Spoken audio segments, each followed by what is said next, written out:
นะพี่น้องใครจะได้คุยซื้อคุยเนาะมาเบิ่งเอาพี่น้องคุย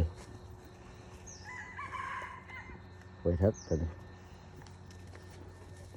เรามาคืนนี่พี่น้อง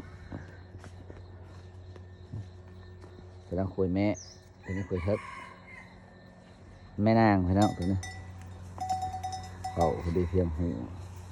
ง่ายยาวเนาะได้ไปเลี้ยงก็ได้พี่น้องง่ายยาวโตคืออันนั้นเนี่ยคืออุดเลยยาว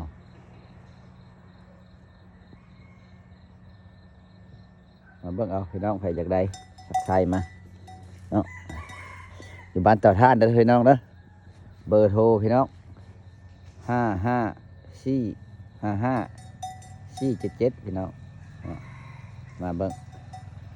ถ้าใครอยากได้ไปเลี้ยงไปเกลือยาวได้พี่น้องคุยใหญ่ใครจะได้ไปกินดอกกินดองใครจะได้ไปทำบุญทำทานมาเบิ่งเอาพี่น้องมารวมกันราคามาฮ้อนเฮือนแล้วเนาะมาเข้าคอกไว้แล้วเนี่ย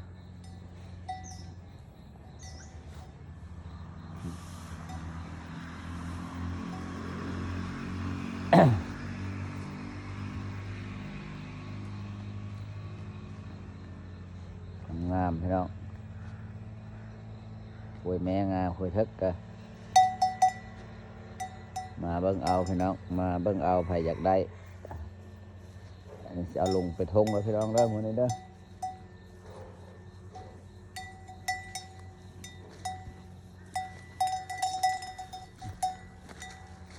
ลงเอาไปทง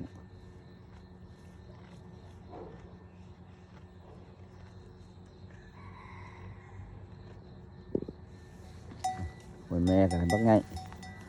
แม่นางบักไงพี่น้องก้นตันตึ้นเลยพี่น้องเห็นบ่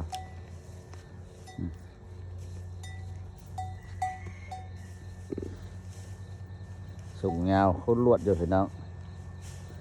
ไปสี่หัวละ